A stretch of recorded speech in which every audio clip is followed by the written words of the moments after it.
My name is Toby Cadman. I'm a lawyer from United Kingdom, and I represent Naqib's father, but I also represent the leadership of the Jamaat Islami political party, who are currently facing trial. First of all, I'd like to say that it really is an honour to be able to address the media on a very important day for Bangladesh. I would have liked to have made this address in Bangladesh. I feel as though it would have been an important day for Bangladesh on its 41st anniversary, but also on the second anniversary of the establishment of the International Crimes Tribunal. Unfortunately, I'm not allowed into Bangladesh. I was thrown out of Bangladesh in August of last year. It was the 6th time that I was to visit Bangladesh. I was refused entrance, refused a visa by order of the Home Minister. I was held at the airport for 10 hours, and then I was unceremoniously thrown out of the country. There have been a number of allegations raised against me for attempting to unlawfully enter the country, all of which are false, and all of which are completely unsubstantiated. What I would like to say today, I'm not a politician, I'm not a political activist, but I am a lawyer. And my role in this is purely as a lawyer. I'm an international criminal lawyer, and I specialise in war crimes and human rights law. That's what I've done for the last 10 years.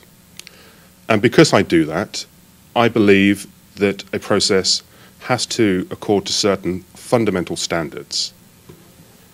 I've always made the point that the International Crimes Tribunal in Bangladesh is something which is an obligation. It's not something that shouldn't be done. It's something that should have been done 40 years ago. It's unfortunate that it's taken so long, but it shouldn't be criticised and shut down now purely because we don't agree with the way in which it's being done. But it means that it has to uphold certain standards, and it's not. Now, the establishment of the International Crimes Tribunal was a core electoral pledge by the Awami League government to bring an end to impunity. Now, these words mean a great deal. Bringing an end to a culture of impunity is an international obligation on any state. If crimes have been committed on their territory, they are required to bring justice to the victims. They largely secured the election on the strength of this pledge. And ever since that time, they have given a number of representations to the international community and to the people of Bangladesh that this process will meet the highest international standards. It does not, in my opinion. Just this weekend, the Prime Minister has once again said that this process is strictly in accordance with domestic law and strictly in accordance with international standards. And I have been criticised for mounting an international conspiracy for saying that it doesn't. Well, I'm not the only person who has criticised this process. The United States Ambassador at Large for War Crimes, Stephen Rapp, he has also expressed concern. Amnesty International, Human Rights Watch, International Centre for Transitional Justice, the International Bar Association, members of the House of Lords in the United Kingdom, members of Congress, members of Senate, have all expressed reservations. So if I'm at the head of an international conspiracy, then these are my co-conspirators. And the conspiracy is to ensure that our clients, Naqib's father, and the other defendants receive a fair trial according to international standards. I would hope that that's not asking too much. Let me share a few stories, just a few incidents that would help you understand my father a little better. If you have ever met him, I can guarantee you that you have never seen him being angry at all. There was just one time I saw him getting angry. That was back in 1993. That time I was taking my school certificate exam. Back home, that's probably the biggest exam of your life. That was a cold night in 1993. We used to live in a small little apartment, and my parents could see my bedroom lights on or off. So basically at night they could tell whether I'm studying or not by looking at whether my lights are on or off. And I'm not a studious type. So a lot of times I choose to put my lights on and go back to bed, hoping that my parents would figure out that I'm actually working hard. So one night I was doing that.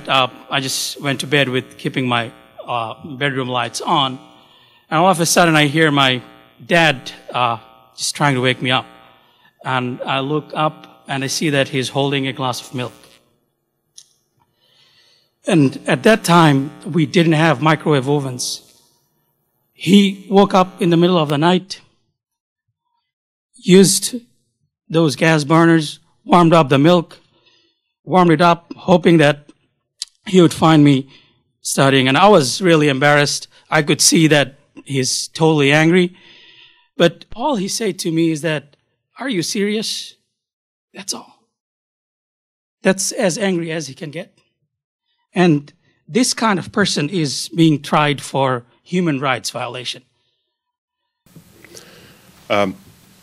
Yes, it is very, very difficult for me to stand up here and not say it's a politicized process, because everything that I see really speaks of a political process. You know, there have been comments used such as a witch hunt, a political witch hunt. I think I've used the term a wolf in sheep's clothing, which is how I've expressed this. So it is very difficult for me to stand up here and say it's not a political process. But as a lawyer, it's inappropriate for me to say that this is purely politicized. And I hope that from what I say, there will be changes to ensure that it doesn't continue as a political process. But yes, it is the political opposition that is being targeted. It is one side to the conflict that is being targeted. There is no independent selection of targets, of defendants. It is important to note that the tribunal was established in March 2010, and about 4 months later, the first arrests were made. Now, I would say those are probably the promptest investigations in war crimes history. So there is scope for suggesting that it is a political process. Insofar as why are they all being held in custody, well, there have been remarks made, there has been pressure brought to bear by the government by saying that these individuals are responsible for all crimes committed during 1971, which in my mind is ludicrous.